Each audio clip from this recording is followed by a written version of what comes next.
We are live. Cool. So I'm here with Jim, your ad attacker. How you Uh, doing? Doing well? Doing well. Just had a little Sunday morning excitement. A neighbor stopped by to tell me that one of my mother's cows was out, and my mother was at church.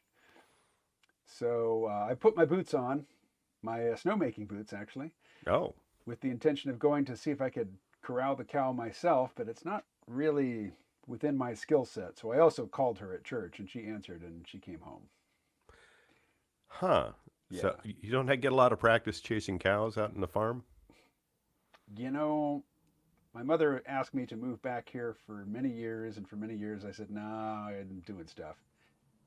Um, but when I finally said, "Okay, I'll come back," one of the things I said was, "But I'm not coming back to be a cattle farmer." So that's just, I would like you to wind down that operation. Don't count on passing it to me. Right. Yeah. And that resolution has faltered from time to time. But You got to help your mom with her cows. I mean, what? come She's a on. healthy 85 years old. What does she need my help for? Uh, Not saying she doesn't need help, or I'm not saying she. Never mind. Yeah, no, I get you. And obviously I agree because, our start was delayed for cow wrangling. But the cows are back now and she's walking the fence looking for where they got out. Yes. I Yeah. hated fence duty. So this thing here is my new Rode mic. I hope it sounds okay. It does. It does. Yeah. Good. The old Snowball was getting long in the tooth, and this is my second Snowball mic, and both of them over time the sound got lower and lower. Are those levelers or? I think it's actually a physical like piece of metal that vibrates to create the sound for the pickup. Hmm. That I don't I haven't dug into them. I'm not particularly mechanical, but I suspect that that's the thing that wears out. Oh yeah, yeah. My wife was a in theater and television. She was one of the sound and video feed people. So she and I actually have a slightly elevated technical discussion of microphones and stuff. And I just, Levelor is one of those that you strap onto your chest. Oh, yeah, I those are usually just called lav mics, but I think when Right. you spell it all out, it looks French. I would always pronounce it.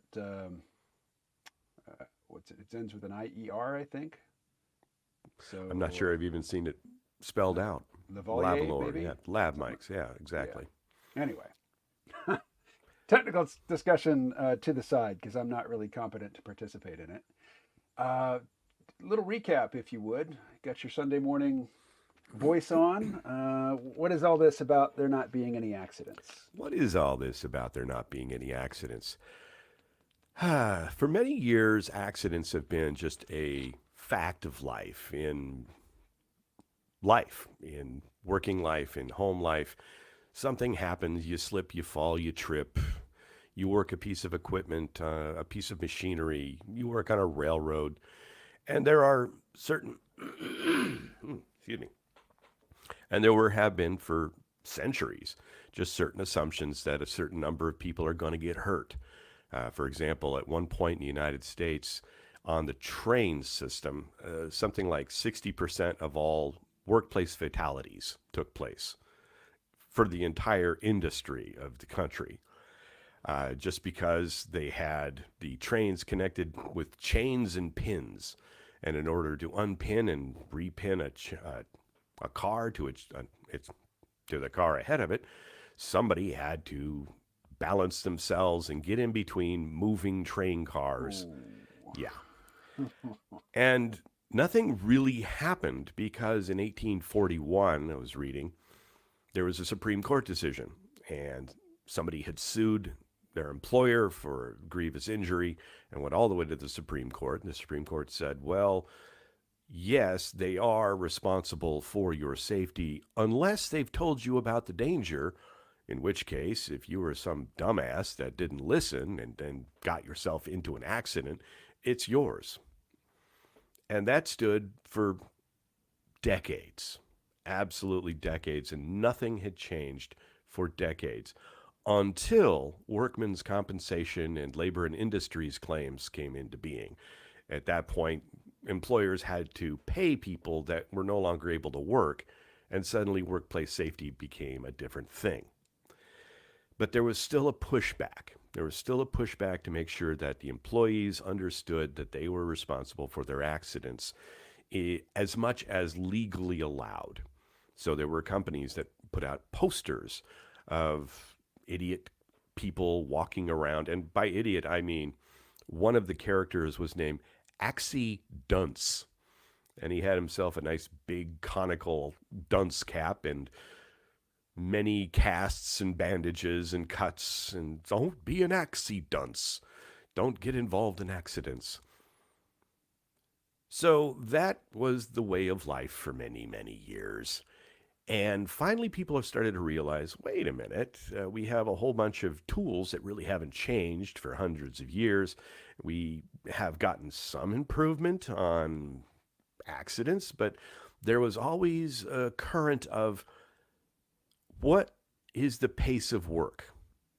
What are the demands put on the employee by the employer that aren't mentioned in the posters that implore everybody to be safe and to think twice? Because once you speed up the pace of work, once you lengthen the hours of work, you necessarily shorten the amount of attention any one human being has for all of the complexities of the workplace. Therefore, when you go into a workplace or you go into a dangerous situation, you have to evaluate more than just the decisions the employees make. And that leads to something called the Swiss cheese description of workplace injury and accident. And I could go into that a little bit because it's kind of necessary. Well, it's kind of an imperfect analogy, but go ahead. It is every analogy is imperfect. You know, the territory is not the map and all of that. So under the Swiss cheese theory, you have a slice of Swiss cheese. And of course, everyone knows that Swiss cheese has holes in it. So we have a situation where you have a person working at a machine in a factory with other people at a pace. And every one of those elements, every one of those little prepositional phrases can be envisioned as a single slice of cheese. If you get a bunch of slices on top of each other, that can prevent the holes from lining up. If the holes don't line up, you don't have an accident. It's when the cheese shifts around and magically the holes line up that you can have untoward circumstances occur. They used the example in this book that I will mention in a bit of Chernobyl, of all the many things that happened, also of Bhopal in India, all the many things that happened to line up to have unmitigated disaster occur. So the size of the Swiss cheese holes is also a factor. The number of them can also be a factor. So if you get a lot of little tiny holes that line up, maybe you get somebody breaking a nail. Maybe you get somebody making a small cut or just a bump in the road or something like that. But it all has to do with a congruence of circumstance, not necessarily is the blame of a single person or persons. And with this framing in mind, people are starting to doubt whether accident is really the right word for many of the things that hurt us, that kill us. And if so, we need to start reevaluating our assumptions that have been, and I am Jim, your ad attacker, enforced in many cases by employers for over 100 plus years.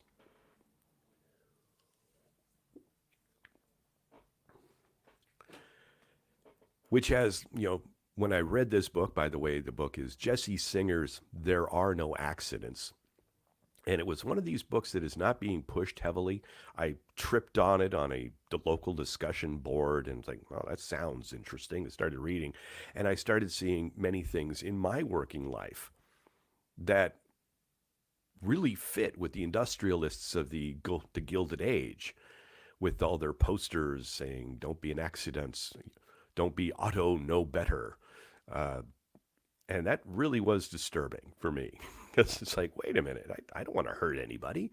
I want to engage in safe transit operations as much as possible. But there are things that are hampering that. And many of them are probably not even recognized by my employer, if any. Would you All right. like me to go into some detail? Well, first I'll say that for the detail, I mean, you described in detail some of the design problems with buses that lead to injuries in a recent podcast. And which episode was that? I believe that was 241. I think it was TANA ATU edition. ATU, by the way, is the Amalgamated Transit Union. Okay. And TANA is there are no accidents. There are no accidents, yeah. Yeah. For some of my thematic shows, I'll put a 3 or 4 letter acronym in the front on the show notes so people can like follow various installations. But I'm trying to do that just to organize my life. So, because I can't always remember, after 250 episodes, I can't remember which number applies to which mention of what. I can't remember what my last blog post was about usually, so it's like my working memory is a whiteboard, and when I hit post, I just wipe it off, move on to the next thing. But the notion of the accidents, like this archetypal character who's such an idiot that he's causing workplace disasters all over the place, and pointing the finger away from the design of the system in which he works and over which he has no control. I was also reminded of the origin of the term jaywalker. Ah, that's a good one. Yeah, so what's a jaywalker? Well, I was surprised to learn also from this book that the term jay was a grievous insult. And I know you have bemoaned for many years about the prejudices of urban folks toward those in rural climes. A jay, it would be very similar to a hick, a rube, a hayseed. A jay was somebody who lacked worldwide knowledge in an urban setting. I mean, you put an urban person in a farm, both of us know they're going to make a lot of really stupid mistakes, and we'll all laugh at them because they don't even know what they're doing. Well, this was the assumption. People that came in from the country couldn't walk in a city. They didn't know how to behave in the city. The fact is, before the automobile came along, they were perfectly fine walking in the middle of the road because horses and carts moved at a walking pace. It was very easy to look around and see where you had an opening in traffic and walk right out in front of somebody. And yes, people were killed sometimes when a horse came roaring around the corner, but everybody would at that time say that the driver of the horse cart going too fast in a crowded area was the jay. And then the automobile came along and you had speeds of 25 miles an hour. Oh my God. And if there was a pedestrian vehicle interaction, you would actually have crowds gathered around the driver telling that person he's a J driver, I say. And then the driver would point and, no, that guy was a jaywalker.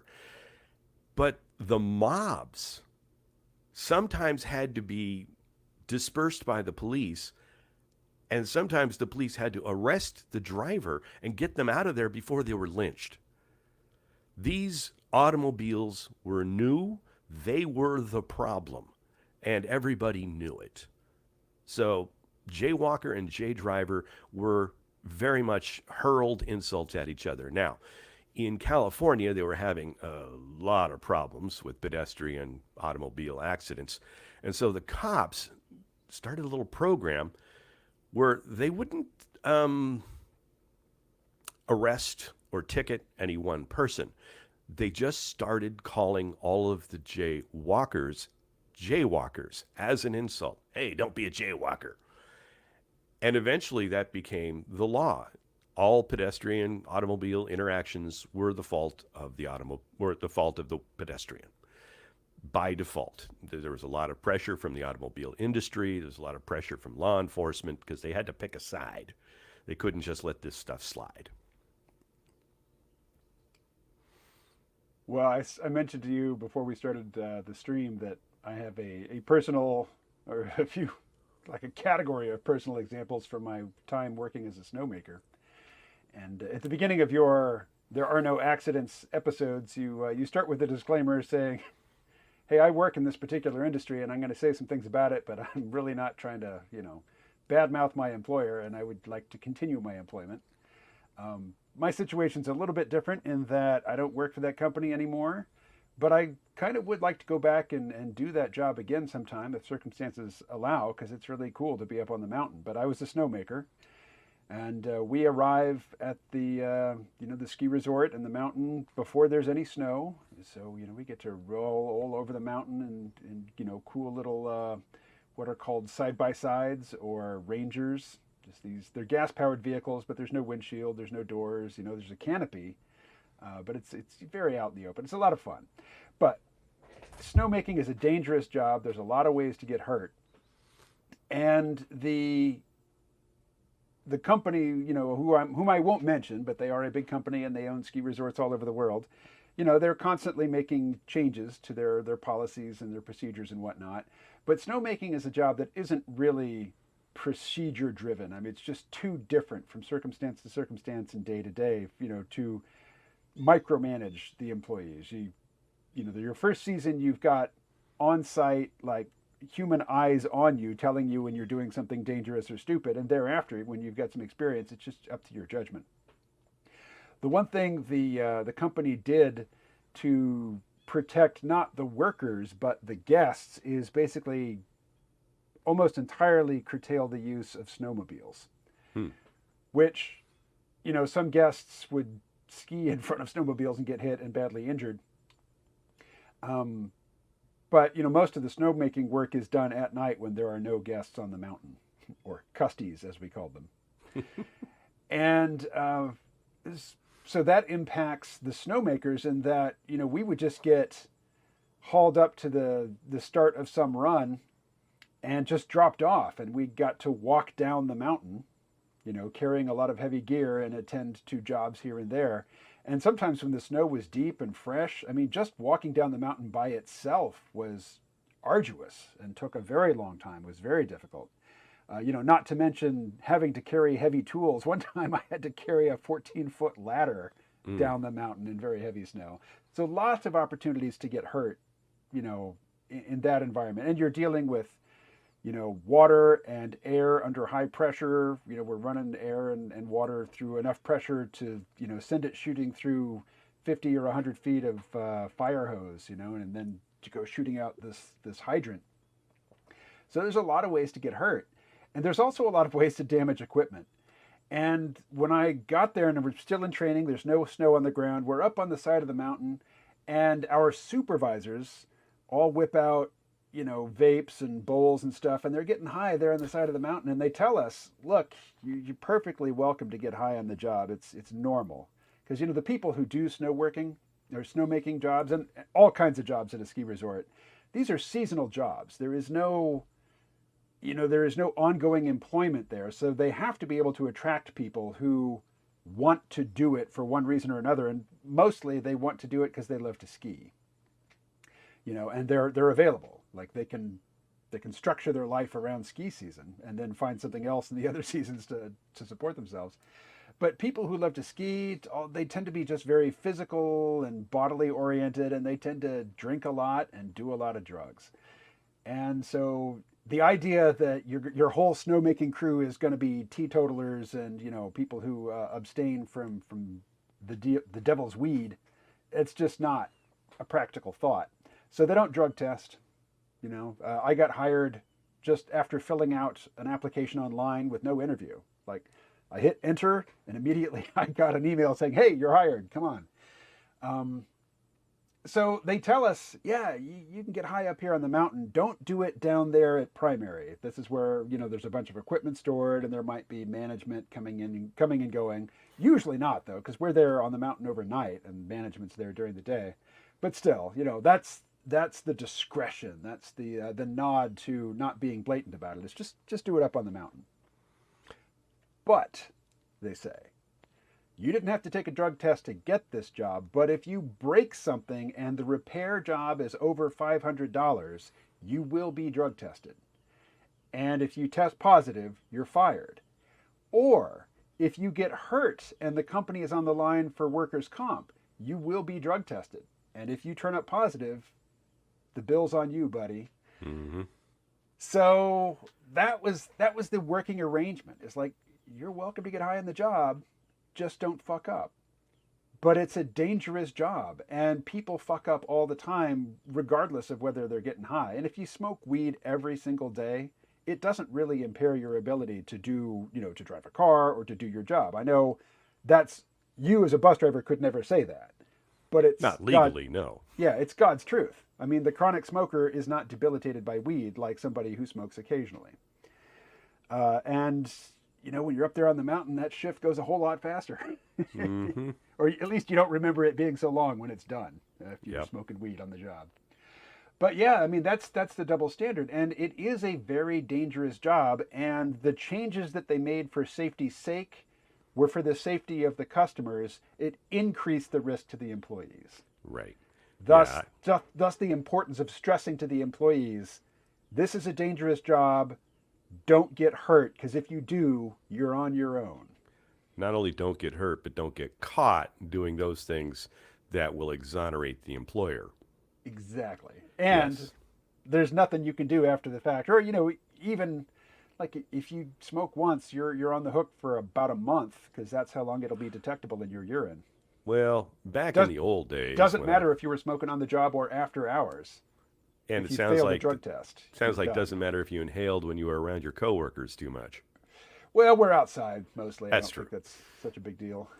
Yeah, a buddy of mine was a big smoker, and he was also a boiler maker. So he's in installation of boiling systems with insulation, welding. It's a whole thing. And he hurt himself really badly on the job. I think he sliced the tendons of his bicep, and so he had to go super, get him to the hospital as quickly as possible. And his boss, not his employer, his immediate supervisor, made sure to get a clean sample for him to be tested with, because that was the reality. They couldn't get guys who were clean. They needed guys, so they made arrangements otherwise. I mean, you read in Herman Melville's Moby Dick, he pretty much says there's no reason to be sober on the boat. You're on a pitching boat. You have knives to slice whales open and cut them in all of them, and people are just drinking as much as they can. But that's another story. Well, you could get fired for drinking on the job at the snowmaking facility, because In the 21st century, yes. yeah, because weed and alcohol are not equivalent in that respect. Everybody is, their job performance, their judgment, their hand-eye coordination is impaired by alcohol. Yeah. And it doesn't matter. Like, I lived and worked with a guy who was a chronic drunk. He went to work every single day, buzzed, and he would skip out to his car to maintain the buzz as needed, and never got into an accident. But he was also really lazy. He didn't really exert himself or put himself in dangerous situations. But yeah, I mean, if he did get sent home one day because he went down to the village, like the ski village, and a security guard suspected that he'd been drinking and reported him, to my supervisor, and my supervisor sent him home, and he was in a huff, and he denied that he'd been drinking, and he even denied it to me and my other roommate who lived with him, and like, dude, come on. Yeah. We're not your audience. Yeah. Come on. But I think I'll try to make explicit what we're both sort of referencing, which is that if you design a system that has dangers in it, you don't know in advance who is going to get hurt, but you do know that somebody's going to get hurt. And Statistically speaking, yes. Yes, it is disingenuous to put the blame on the person who, comes up with the unlucky roll of the dice, because it's going to be somebody. Yes. And furthermore, when we go back far enough in time, all occupations had danger. We introduce new dangers in the form of tools and equipment. We introduce new safeties in the form of modified tools and equipment. There is a general evolution of how things get done based on what we have available. So when we build the factories, for example, before the age of electric lighting, everything is lit by gas. It's not a bright light. It's a dimmer light. There's lots of soot from the coal gas.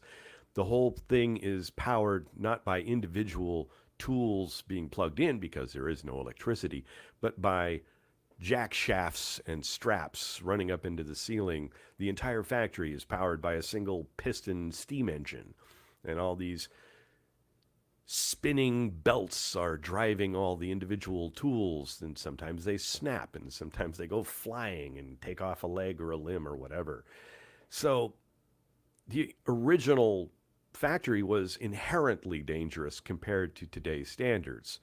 Absolutely. That's kind of one of my reading I'm doing now about when electric lighting kind of started spreading and they managed to isolate the moving parts of a tool with an engine or an electric motor within it. It became vastly safer as a result. So if you were an industrialist at that time, you couldn't have the burden of having responsibility for the safety of the employees. It would just be impossible. There would be a certain amount of statistical shit that went down. And so you had to structure the workplace in a way that, 1841 was the Supreme Court decision that opened the floodgates of the Industrial Revolution in the United States. It's like, we need to make sure this train car is separated from that one. Go down there and pull the pin. Holy shit, 60%. It's horrible numbers. We're talking tens of thousands of people maimed and killed every year on the trains. And then what happened? Well, we got air brakes and we got automatic couplers, the kinds that kind of come together and do the handshake deal, as opposed to the pin and the chain. So the question becomes, how much do we invest in safety, not just in workplace, but on the roads? And how much do we just accept as the background noise of maiming and destruction? What are the values of whatever society you're living in? And that's where you find if you go to another society, things are very different. Sometimes worse, sometimes better. And worse and better are not, it's not a simple slider of good and bad. Exactly. Because a countervailing or a opposing virtue or point of view is the notion that we've pushed way too far into the realm of safetyism, where certain segments of our society, certain segments of our workforce are so risk intolerant that they will not tolerate even emotional injury, no matter how slight. But, at the same time, people are still doing physically dangerous work. And I think you mentioned this in the podcast, or maybe it was in a Substack post that I listened to in proximity to your podcast. But the pandemic created this new category of workers, the essential workers, the people whose labor is actually necessary, and the essential workers are expected and required to take risks that everybody else doesn't have to take. Ideally for some extra compensation, but they're still not getting paid nearly as much as the people who work the safest of safe jobs. So there's I'm not advancing or endorsing this viewpoint, but there is a viewpoint that I imagine that says, look, certain jobs are safe, or they're manly jobs. They involve physicality and risk, and I don't want to hear your pansy ass complaining about how it's the system's fault and the workers don't have to take responsibility for their own safety. Yeah, in my own profession, female drivers were very rare at one point. They're now not quite half, but of the new hires, they get quite a few women working, and they do a fine job. But a lot of the assumptions about how dangerous the job was have started to change. when it's like, okay, you're at the bottom of the seniority, you've got to pick work that's going to run late at night in a sketchy part of town. And now all these women are going, wait, what? You mean I have to take my life in my hand walking from the bus to the restroom?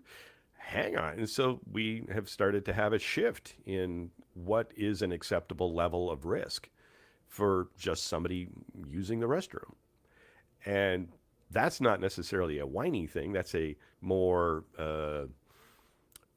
back when men were the ones that took all the risks. They were supposed to because they were the manly man. They were the tough guys. In many cases, they went and fought in foreign wars. And I can tell you stories about some of the guys I work with. It's just like, okay, I'm tired of your shit, buddy. Boom, boom, boom, bounce on the sidewalk. They took care of business. Not all of them could do that, but some could. And now there's a shift away from the accepted risks that used to be a part of the job. Because a different category of people has entered the workforce. A very different category of people. We now have lactation rooms at the bases, and certain women their work is interrupted so they can take care of that business, which is also important. You can't necessarily sit for 13 hours in a bus in a public view with certain lactations happening without making a huge mess. The snowmaking crew was mostly male, but there were a few women, and there's just not that many concessions you can make to women. Like, if you're on the mountain, the nearest toilet is a half-hour drive away. You got to go. You got to go. And it's a much bigger deal for women, in deep snow and cold, very cold winds, than it is for the gents. Mm-hmm. So it's one of the jobs that, because there are not any realistic accommodations that can be made, that job remains mostly filled by men. And there was, I don't know, a handful of women at the start of the season, and they all dropped out pretty quick. Although a couple came on late in the season who were pretty toughed it out. Yeah, there used to be a route that I drove on a regular basis, and at each end you call that the terminal. So it starts in one terminal, goes to another terminal, and one terminal was fine. It was downtown Kirkland, so there's plenty of facilities for everybody. The other one was behind a high school near a sport field, and there was this verge, and there was a trail going through this verge of blackberry canes, and there was no bathroom anywhere. But for some reason, very deliberately, the blackberries were not cut back as much as perhaps they should have been. That was back when it was a mostly male workforce. That was assumed to be the bathroom. Later, more women came in, and they started talking about putting in a bathroom, and it realized that it was impossible due to the proximity to the high school and plumbing issues. Is there a sewer line in the area? Do we want that kind of facility right there by the ball field? So suddenly they had to change the route, and it was not a convenient change. It just was a shifting reality that had to be addressed. I remember, I don't remember which novel it's from, but from one of Tom Robbins' novels, an extensive passage about blackberries in Seattle. They grow prolifically, and they are thorny, but they also have blackberries on them. So yes, the best berry ever. Yes, yeah, and not only thorny. I mean, we're talking 1-inch thick vines, calcified into almost woody substance, with a 1-inch needle coming off every few centimeters. Yeah. But the best berries. People are willing to put up with a lot of pricks for those berries. Yes. Well, we've held people in suspense long enough. What do you think about the election? The what? The election for president of the United States. President? I don't follow that.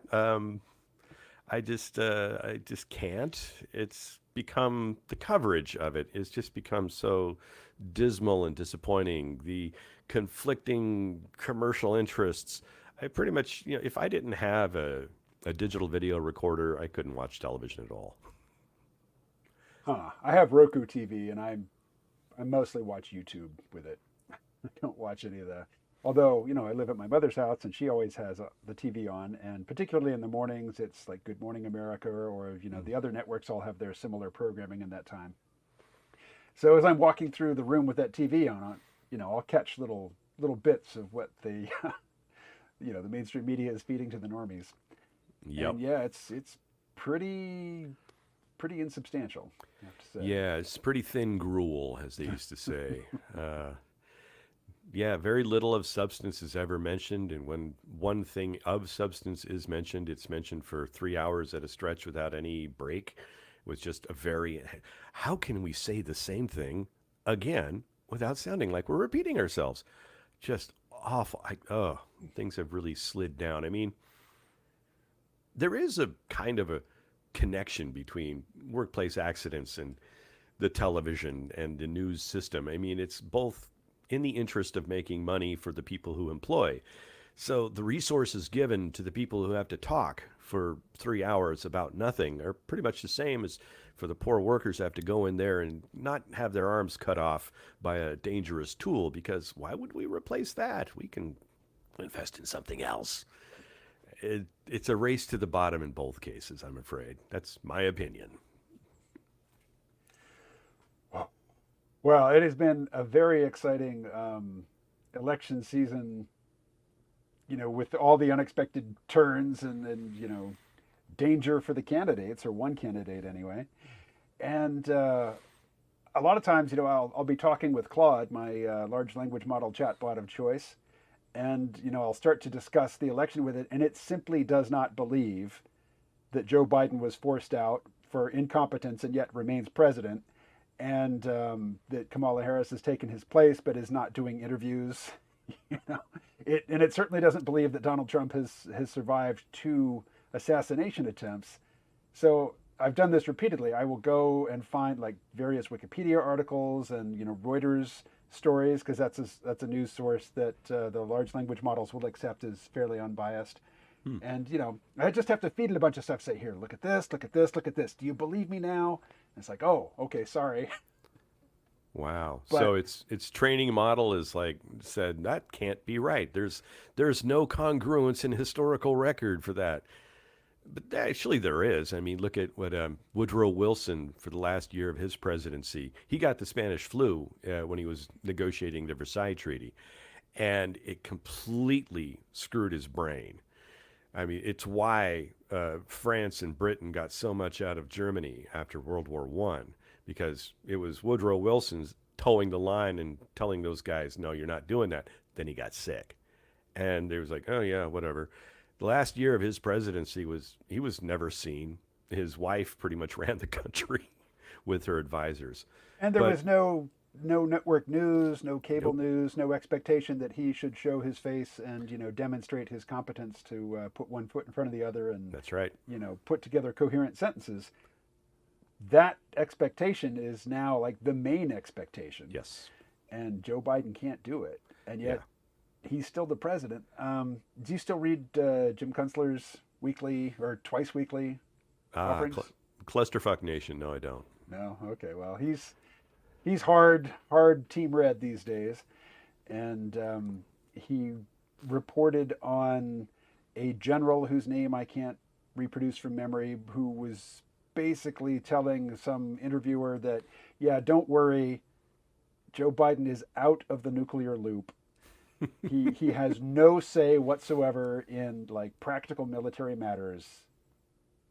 Take a deep breath and relax. Yeah. Because how scary a thought that Joe Biden would be in charge of the United States nuclear posture. At this point, yeah, I mean, from what little I have seen of him talking, it's like, yeah, okay, I got that. Yeah. I mean, the other guy didn't inspire a lot of confidence with a lot of people. I will say that. But it's like, yeah, the question of competence becomes more relevant. Yeah. of the people that I, whose thoughts I follow and take seriously, and who are articulating opinions on the election, I'm sure a lot of them are just not. Um, Most of them are pretty hardcore Trump fans, and I don't personally know anybody who's a hardcore Kamala Harris fan who is under the age of 80. There are a few here that just died in the blue Democrats, in this reddest of red states of Arkansas. And they're going to be, waving the flag no matter who. So there's a neighbor 2 houses down who's got a Harris Walls sign in her yard. Yeah, I live in Seattle, so that's more common. Oh, I'm sure that the Trump signs are the exception there. They are, yes. Yeah. Yeah, years and years ago, I used to drive a tour contraption, and the National Democratic representatives of the House hired my vehicle to take them on a tour of Seattle in one of the breaks. And we're just, I'm taking up them to the nice views up on Queen Anne Hill. And then I have to go and drive through Queen Anne Hill to get back to where I'm going. And of course, we're passing houses, which are now like multi-million-dollar houses. Back then, they were almost a million. But they have yard signs. This was during the George W. Bush administration. They had these yard signs that I think nothing of. And all of these representatives from the House are like, did you see that? There's another one. There's another. They're actually questioning whether the president is competent. And this is in the middle of George W. Bush's term. They were like sneaking pictures. And it's like, hey, folks, if you want, I can slow down a bit and you can get your pictures. And then I'll take you to another neighborhood where, people have jackets that say fuck Bush. And they're like, I didn't say that, but I can find a lot more. This is just Seattle. Well, George W. Bush has been rehabilitated in the minds of the Blue Tribe these days, at least the ones on TV. As a painter? No, it's just an enlightened and noble presidential figure. God. Yeah, just because he's not Trump. Like he did have an uncanny ability to address people personally with nicknames. But there's a story when he was pledging under a frat, and of course there's 50 guys there, and they all give their names, and he goes through after like 15 minutes and names every single person, having met them once. So there is an intelligence that isn't necessarily one you find on the IQ test or the SAT that comes in handy when you're dealing with people in power places. I just recently saw Christopher Nolan's movie Oppenheimer with Cillian Murphy in the title role. And there's a meeting between Oppenheimer and Truman. And Oppenheimer is doing his moral hand-wringing about, oh, did I do the right thing in making the bomb, and Truman says, fuck you. Not in so many words. And it's Gary Oldman who's playing Truman, so he's great in the role. And he's like, look, nobody cares who built the thing. They cared about who gave the order to drop it, and that's me. So take your whiny ass out of here. And as Oppenheimer's walking out, Truman's saying something to one of his aides, like, I never want to see that piece of shit again. Never let that wimp back in here. He was the buck stops here guy, wasn't he? Yeah, absolutely. But what this brings to mind for me is that the most intelligent people, is in the engineer mentality, the STEM types, the mathematicians, the theoreticians, the people with just off the scale intellects. They don't tend to be really high agency people in social situations. And Oppenheimer was a high agency, socially compared to other nerds. Like he was in charge of that project, and he had to do as much human psychological wrangling as he did, nuclear physical theorizing. But compared to somebody like Truman, yeah, he's a lightweight and a wimp. Yeah. But yeah, the smart people don't rule. Not the smart people in that, along those lines. It is the socially adept people who rule. Yes. Yeah, I'm constantly shocked. I'm still, diving into reading about how neoliberalism got started. I'm constantly shocked at these people who are like, maybe we should just put experts in charge. I think, No. experts at what? Yeah. Not experts at people. What? Well, we kind of do have a technocracy now, which is ruled by experts. So, what do you make of this comment here? Okay. This is my new girlfriend, greater than robot. Pretty hot, huh? Z is running for president next election, wherein Z will identify as whatever race happens to be in vogue by then. With strong opposition, it should be a close race. I actually read that as XE, as in Windows. I figured Oh, that's the operating system of the robot. But yeah, I guess it makes more sense to have it the gender neutral thing. Okay, I really don't know what to think of it. not a regular chat participant. So No, Benny set Rubber that has aside. something up there. Oh, really? I don't see it. It's the first one. Maybe you didn't turn on. It's, hey fellas, great to see Jim again. Hey Benny, what's the current status of electric trucking? Are diesel engines Oh. ever going to be replaced by electric technology? Okay. Um, I'll just mute my microphone for a while. Go ahead. Let me tell you, there's a lot of energy in diesel that it was very difficult to build an electric alternative. We do have electric buses. Um, they're kind of in the early stages. We just spent, well, not we, my employer spent a lot of money building the system to recharge the electric buses at the end of every terminal and, provide service. And they were the best that money could buy at that time. 11 years later, they have been ignominiously put out in the yard because of all the problems compared to running diesel. I have every faith that there will be some electric transport in the future. It is going to be a long time, unless, as you say, wooden shipping via monorail or, a little more simply, electrified regular track be more likely. That would be more likely, electric track. Um, yeah, once you start putting a battery in the whole thing, I've been working with, as a KMO may remember, with electric vehicles now for 25, 26 years as just a hobbyist and later as a participant in a place called Electric Vehicles Northwest. We sold the highest end electric vehicles that money could kind of scrape together to buy.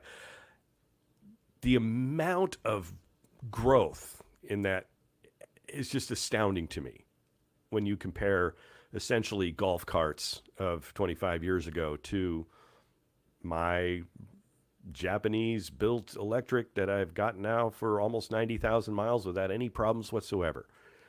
So there's going to be progress. Trucking is one of those areas, kind of like construction, where the amount of power needed is at this point just overwhelming the available technology. So there will be experiments in this. There will be improvements in this. I don't think diesel's going anywhere, not for maybe decades.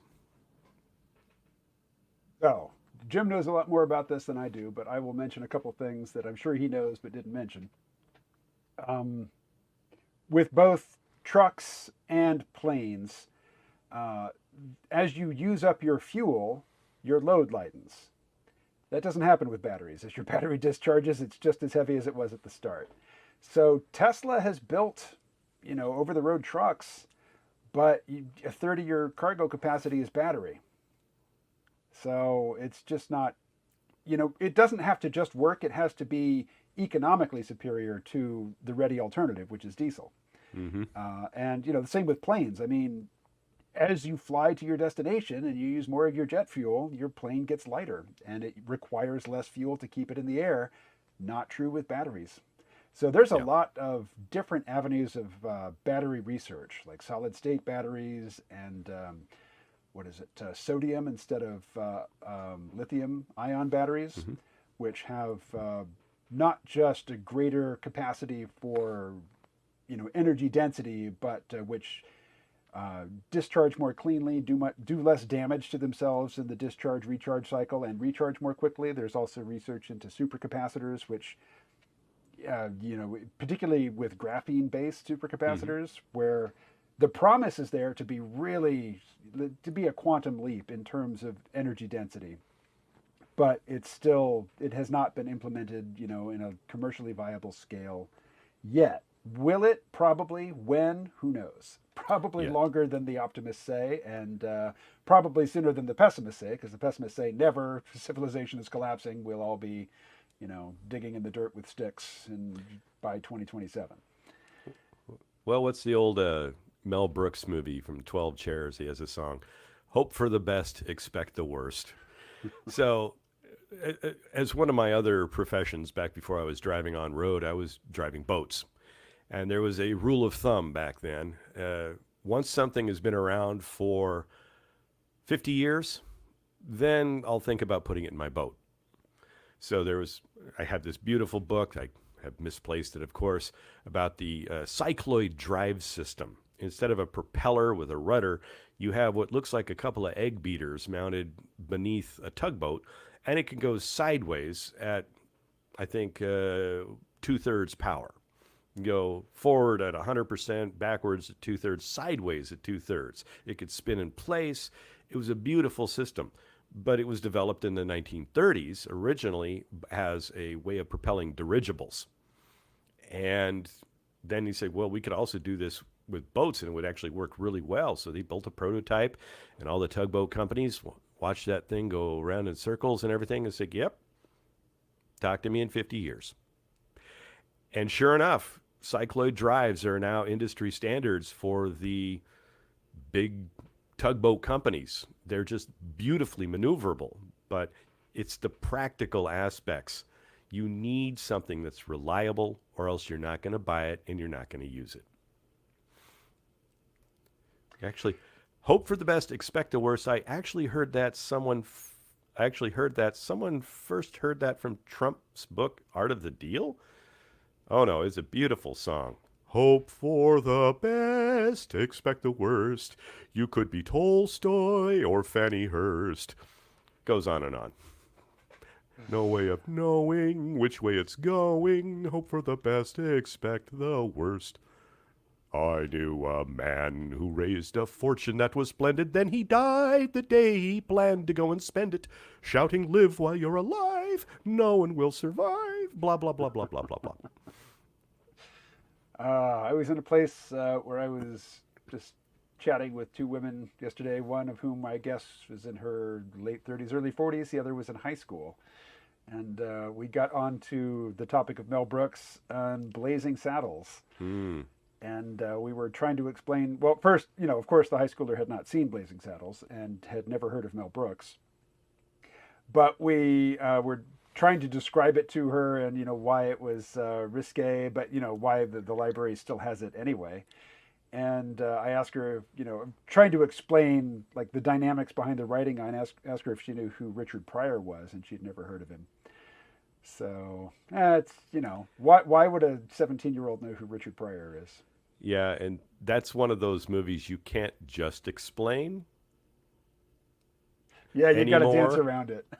You have to dance. I mean, the one scene that you can share is the one around the campfire with the first audible farts on the movie since the Hayes Commission. Yeah, That's about as far as you can go, pretty much. like the whole premise of the of sending that particular sheriff to that particular town, you can't even describe why it's funny. Why it's funny, exactly. Yeah. Yes. Yeah. There have been a few changes in society since that movie came out. And I looked up the exact line of the mayor who he's practicing his speech. He says, "I'd like to extend a laurel and hearty handshake to our new." And when I looked it up, just like in the well, not just like in the movie, it says our new dot dot dot. Yeah. We're not even printing it. Nope. Here's a funny little bit of trivia about that. Mel Brooks played the governor, uh, Governor Lepetomane. Do you happen to know who Lepetomane was in real life? Yes, I do. But go ahead. Mr. Lepetomane had an ability to wow audiences on stage by farting in tune. He could fart a song for many people. He was a big draw in France. He had other tricks as well. He could blow out candles and that sort of Yes, thing.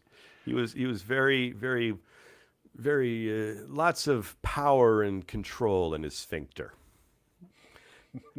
But for many years, one could not look up Le Pétomane and find anything other than Blazing Saddles references. It's finally started to creep into the Wikipedia spaces and be a little more known. Jim, have we sufficiently covered our original topic? Well, I mean, it's good to introduce people to an idea, I think, that the dangers of the past do not necessarily need to be the dangers of the future. All we need to do is prioritize the changing of, well, a lot, like how people are put into a built environment and negotiate the automobiles and the pedestrians without dangerous and deadly incidents.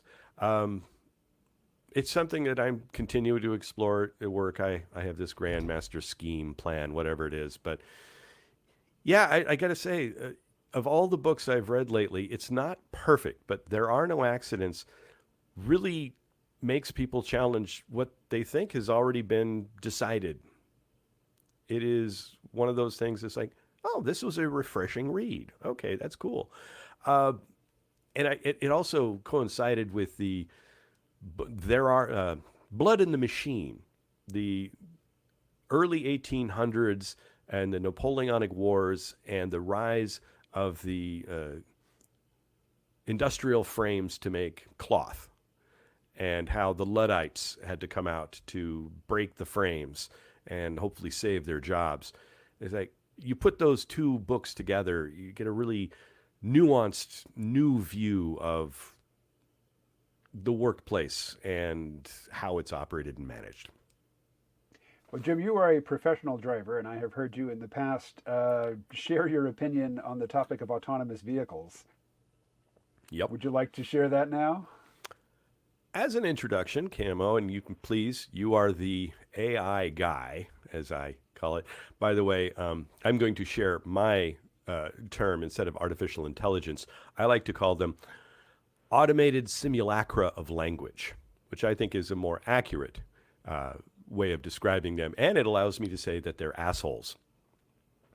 So when you train an automated simulacra of language, when you train an asshole, you are putting information into a black box in a very highly technical, specific way, and hopefully the black box will be able to do something useful at the end of the day. When they make a mistake, it is said that this is a hallucination. I'd like to challenge that because everything they do is a hallucination, and I mean that literally. They are crafting different outputs based on their training and the information they're given. So when something says, well, Hitler had the right idea in a text form, oh my God, that's a hallucination. It's like, no. When it says President Franklin Roosevelt entered in the New Deal, that's as much a hallucination as Hitler had the right idea. So when an autonomous vehicle decides, no, I'm not going to use the brake, I'm going to use the accelerator, and we're going to turn like this, that is as much a hallucination as it driving perfectly and safely and reasonably and impressing everybody with its skill.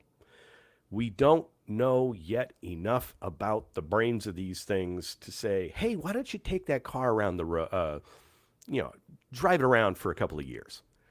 I think we need to hope for the best, expect the worst. Well, on the topic of hallucinations, a large language model just making a false statement, that's not a hallucination. And certainly somebody saying, or a large language model saying that Hitler did nothing wrong, you will never encounter that. That is exactly the sort of thing that, is drilled out of them before those things are released to the public. What's his name? The guy who got fired from Google for saying that, the Lambda model was Dalmar. sentient. Oh no, that guy. Lemaine? Something French sounding. Yeah. Anyway, I think a lot of what he had to say was silly, but the one thing that he said that really made an impression on me was that the the only things that Google cares about in terms of so-called safety are the AI saying things that would get them sued. Mm-hmm. So Hitler did nothing wrong is something you'll never get an LLM to say. But when Yeah. an LLM hallucinates, they make shit up.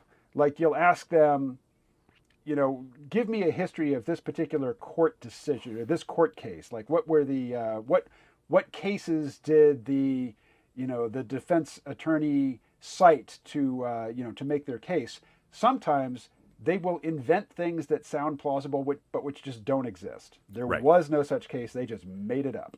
Yeah. But it sounds good. It sounds plausible in context, Yeah. and that's what they're good at. Yeah. A guy at work was working on a grievance, and he fed it into his large language model, and then he very wisely sent it to his lawyer for review. And his lawyer says, "Well, this is pretty good, except that citation doesn't exist.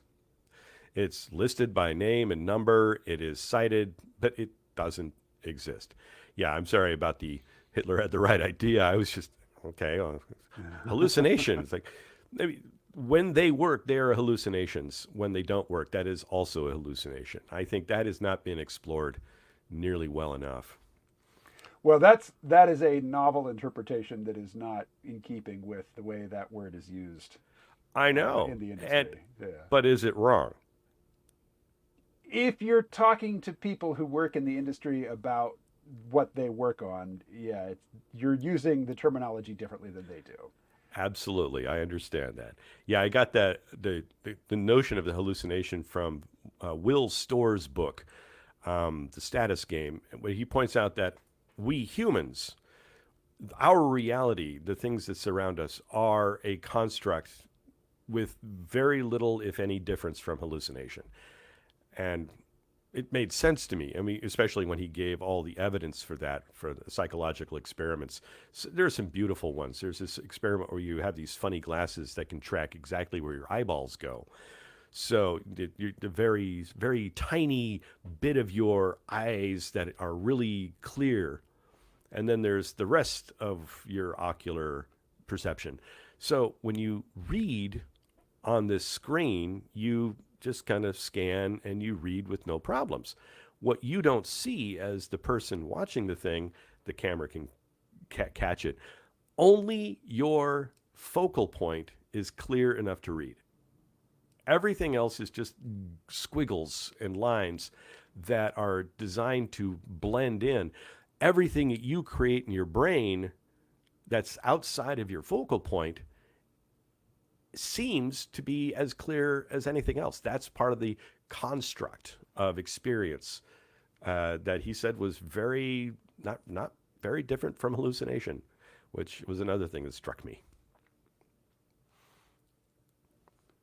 So Parker says if an AI says something wrong confidently, it's called a hallucination, and people are troubled. When a human says something wrong, it's just called confidence and is a social benefit to and often praised. People are attracted to confidence. That's true. It is recommended to be confident. Yes. I would not have a podcast if I couldn't fake it. Yeah. One thing that's worth mentioning, I think, about when comparing AI and humans, like I mentioned earlier, that Claude often has to be fed lots of current information about the state of the election in order to engage in discussions with it, about it, because it simply does not believe. Like its knowledge of the world ends in November of 2023. So, given the state of play at the end of November 2023, the current situation, when Claude gets it, in a very brief synopsis, sounds implausible, and you really have to provide a lot of corroborating detail before it'll take you seriously. Where was I going with all that? It misses all those paradigm shifts that we have long accepted. Here's the thing. Claude cannot learn, like it can learn from new information. You can present new information to it, it will adapt, it will incorporate it, and it will act on it, and its action is just, talking. But as soon as that conversation ends, all of that learning evaporates. So it cannot learn cumulatively from interactions with, thousands of different users, and it can't even learn cumulatively from multiple interactions with a single user. So in essence, if you call up ChatGPT or Claude or Llama or Pi or whatever your LLM of choice is, and you talk to it, it seems like there's an entity there interacting with you. But as soon as that conversation ends, as soon as you hit start new conversation, that person you were talking to is dead. Yeah. Yeah, they're not That going to. personality is not carried over, in time. Whereas a human being, yeah, we change over time, and I'm not the person I was at age 14, thank God.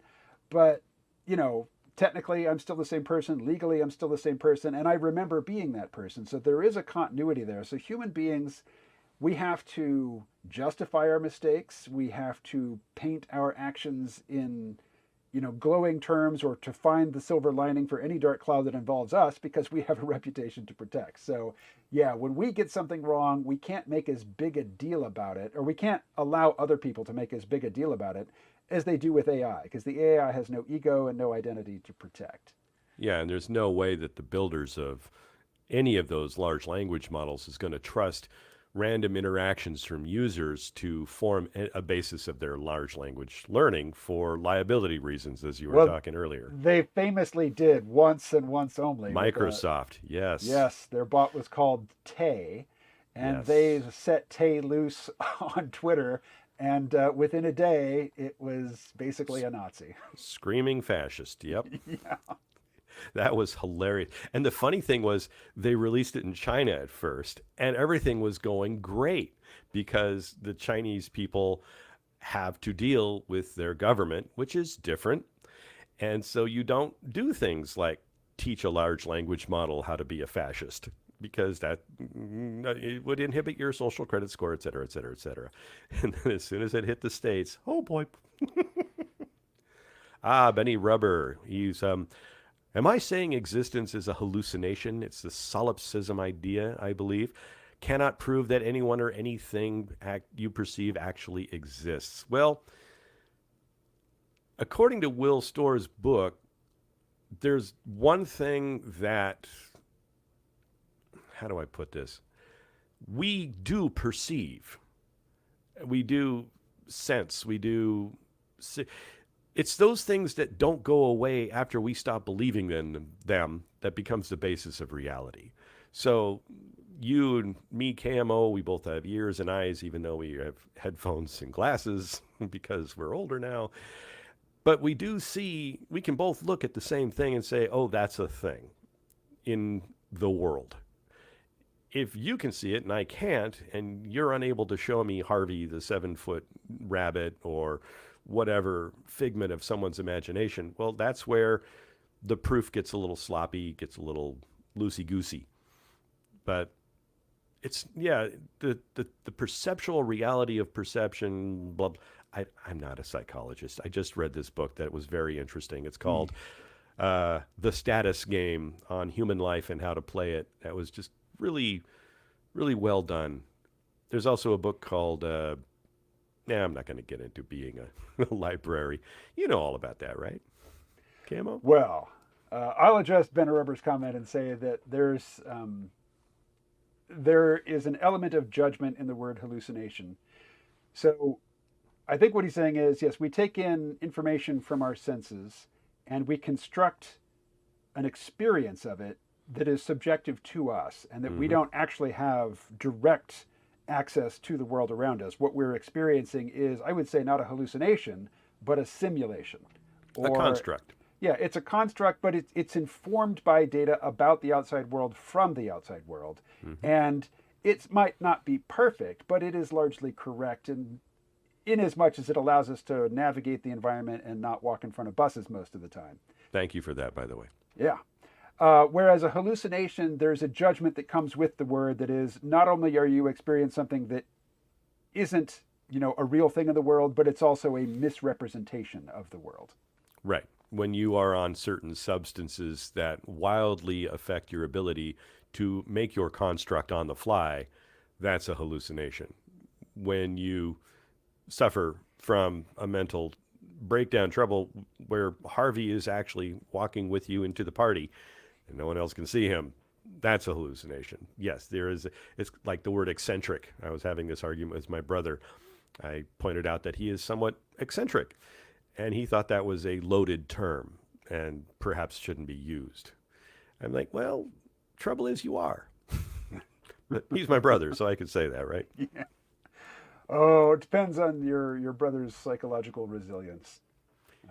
I tend not to put much on my brother. Oh, All right. So, going back, Ben Rubber says definition of hallucination is based on what is true apparently, so already a slippery word, and an experience involving the apparent perception of something not present, or misperception, like particularly with regard to psychedelics. People who have never done them have wildly inaccurate notions of what it means to hallucinate on those drugs. Rarely are you seeing something which is not there at all, unless you're in total darkness. well, Typically, not with the popular drugs. yeah. Yeah, I mean, if you get an effective hit of DMT, you are elsewhere. So, Scopolamine, I'm told, is another one. yeah. Scopolamine is dangerous, just, in terms of Yes. toxicity. Belladonna, yes. Yeah, whereas DMT is not. But if you get an effective hit of DMT, your immediate surroundings become irrelevant and you have Hmm. no access to any information about them. You are elsewhere, someplace utterly alien. Yeah, as my professor put it back in Psych 102. You take acid, you see pretty colors, and you may hear something weird. You take scopolamine, and a grizzly bear walks into the room. Never tried either, so not really the guy to judge. It's just in my notes. Yeah. Well, I will just repeat. Scopolamine, which it is ubiquitous in North America in plants matter that's just growing by the side of the road, like Jimson weed. It is toxic. If you take too much of it, you will die. Hmm. And, by too much of it, like take too much of anything and you will die. But, it's really hard to drink yourself to death with water. You can do it, but it takes an effort. It is not hard to die from, Jimson weed toxicity. Yeah, or what's this? What's the stuff they used to call belladonna? It was called belladonna because you take a little bit of it and the pupils dilate and it makes the woman look beautiful. She was a belladonna. Ah, And if you take too much of it, as you were saying, you were dead. in between, grizzly bears walk in. Yes. So unknown vector has mentioned with no real sentence structure, ayahuasca and peyote.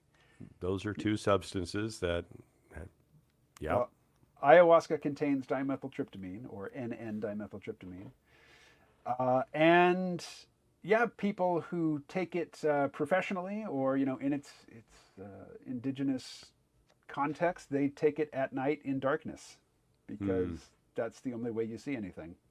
Peyote is not identical, but chemically similar to, it is what do they say, the 5-HT receptor. Is it an agonist? I don't know. It affects the serotonin, the same receptors in neurons which are activated by serotonin. uh, colon. I remember words, but I don't Yes. have any like cholinergic. Uh, yeah, my It's been a professor got while. really excited when he like gave rats a certain concoction, and they actually got smarter. And like, it's like, and he was bad. I thought everybody would get really excited about it, and nobody really cared. Like, well, you know, it's a balancing act between raising one part of the brain up and raising the other part without So dying. Yukon JG supplies that what I was looking for was the 5-HT-2A receptor, and given his icon there, I'm going to accept his expertise just on faith. And that also does ring a bell. And Parker says, is the one in Datura? Oh, is that the one in Datura? So many horror stories with that. Now, I will say that people add a lot of different things to ayahuasca in South America, and I've had ayahuasca which had angel trumpet in it, and angel trumpet contains scopolamine, Hmm. and it really does liven up the visuals, I have to say. Yeah. Hopefully the curandero knows how to mix. Yeah. Well, I'm still here to talk about it. There you go. All right. Well, we're hour and a quarter. Jim, I will pass the baton to you for closing remarks. I am not taking any of these substances at work. I think that would be dangerous. A closing remark. Well, I don't know. I smoked plenty of weed on the mountain in my snowmaking job, but nothing else. Yeah, it's the nature of a nice, free-flowing conversation that a closing remark is like, It's like, I don't know. Any ideas? Any thoughts? Anything stand out to you? Uh, well, we were mostly talking about occupational safety and the who bears the responsibility, for inevitable injuries. Mm-hmm. And industry says it is the fault of the worker. And authors like the ones you were citing, and you as well in your capacity as a union official, say no. Look, there are design aspects of this system which could be changed, which would reduce harm, and it's not being done, Or not being emphasized. And because it's not being, in some cases, I think, recognized, because the people that make a lot of the purchase decisions are not the same people behind the wheel. But there's also just liability feedbacks, which in terms of court cases and things, which it seems like it should influence decisions and just doesn't seem to carry the weight that, intuitively it does carry. Yeah, I mean, I'm not saying that the people fighting me on this issue are evil. I'm saying they have priorities that I am unfamiliar with, and one of them is cost. You have a lot of people that build these things that have accepted the former safety as safe. And it's very difficult to go to somebody in the industry and say, okay, knock that shit off. And they're like, well, look at all the people we haven't killed. Like, fair point. So, it's a matter of awareness of some of the design flaws and design elements. I won't even call them flaws.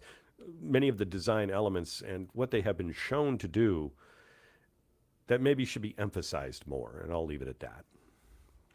And the other point I made was that we've got this weird dichotomy between classes of workers where some workers expect so much safety that includes psychological safety. And if they think about going into an environment where people don't share all of their opinions, they report that psychological sensation as not feeling safe. And at the same time, other workers are expected to charge into burning buildings or to work on fishing boats or, to engage in activities where nobody would be surprised if they were killed or maimed. Yeah. Yeah, and sometimes they come up to me and report their uncomfortableness. And I have to really all they want to do is be heard. So that's what I do is I listen. Very seldom can I do anything else. But sometimes it's like, okay, we need to go outside, and I tell you why that's not going to happen.